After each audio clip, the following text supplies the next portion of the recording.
Hi, I'm Mike from 1A Auto. We've been selling auto parts for over 30 years.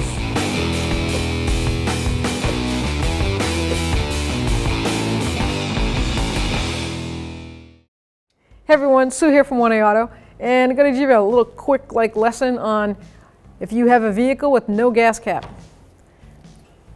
Like this Ford F-150, there's no gas cap. It's called the Easy Fuel. I want to show you how to fill that if you run out of gas and you have a gas tank carrying can. On this particular vehicle, it comes with a funnel. All of the vehicles that have that style come with funnels. So you can look in your car for like an Easter egg hunt. But this one is located here behind the back seat. There's a compartment, and there's the funnel. Has a little clip on it.